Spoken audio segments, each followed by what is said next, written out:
ஆகா கல்யாணம் சீரியல்ல இன்றைய எபிசோட்ல என்ன நடந்திருக்கு அப்படின்னு பார்த்தீங்கன்னா, இப்ப அழகி பாப்பாவ ரூமுக்குள்ள வச்சு அடைச்சது யாரு? அப்படிங்கிற டிஸ்கஷன்ல எல்லாருமே சேர்ந்து அனாமிகா நேம தான் சொல்றாங்க. உண்மையாலும் அவங்க தான் அத பண்ணுனாங்க. இருந்தாலும் அனாமிகா இருந்துகிட்டு, "நான் பண்ணவே இல்ல" அப்படின்னு சாதிக்கிறாங்க.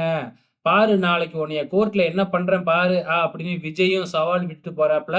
அப்படியே கோர்ட் சீன தான் காமிக்கிறாங்க. கோர்ட்ல நம்ம விஜய் வந்து பார்த்தீங்கன்னா, அனாமிகா கிட்ட விவாகரத்த கேட்டு கேஸ் ஃபைல் பண்ணியிருக்காங்க இல்லையா? அத வந்து பார்த்தீங்கன்னா, நீதிபதி விசாரிச்சுட்டு 2 பேருமே காதலிச்சு தானே கல்யாணம் பண்ணிக்கிட்டீங்க. அதுக்குள்ள எதுக்கு டைவர்ஸ் பண்றீங்க? அப்படின்னு கேள்வி கேட்க, எல்லாம் விஜய் தான் கேட்கிறாப்ல. எனக்கெல்லாம் வந்து பார்த்தீங்கன்னா, இந்த டைவர்ஸ்ல சுத்தமா சம்மந்தமே இல்ல, சம்மதமே இல்ல அப்படின்னு அனாமிகா தரப்புல இருந்து சொல்லப்படுது.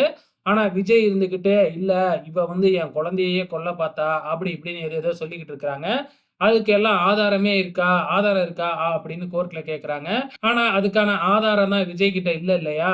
ஸோ, அதனால கொஞ்ச நேரம் கேப் விடுறாங்க. மறுபடியும் வரும்போது ஆதாரத்தோட வரணும். ஆதாரம் இல்ல அப்படின்னா, உங்களுக்கு தண்டனை குடுக்கப்படும். அப்படின்னு நீதிபதி சொல்லிடுறாங்க. பிரேக் விட்டர்றாங்க.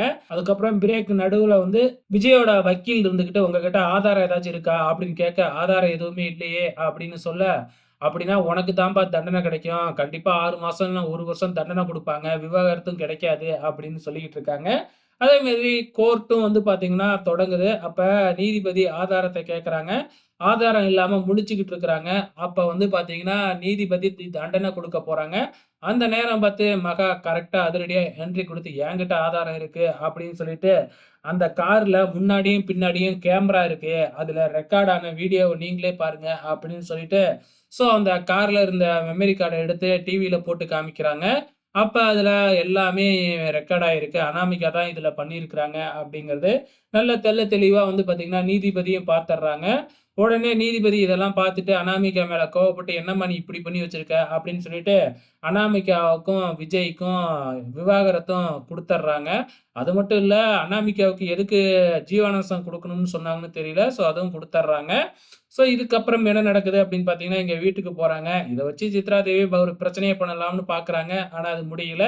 அதே டைம்ல இங்க அனாமிகா வந்து பார்த்தீங்கன்னா, பயங்கரமா மகா கிட்ட, "உன் தங்கச்சி கல்யாணம் எப்படி நடக்குதுன்னு நானும் பார்த்துர்றேன்" அப்படின்னு மிரட்டிட்டு போறாங்க. ஸோ இங்க அனாமிகா வீட்ல போயிட்டு படு கோவத்துல இருக்கிறாங்க. "நான் மறுபடியும் விஜயோட சேர்ந்து வாழ்வேன் பாரு" அப்படின்னு சவால் விட்டுக்கிட்டு இருக்கிறாங்க. ஸோ என்ன நடக்க போகுது அப்படிங்கிறத அடுத்த வாரம் பார்க்கலாம்.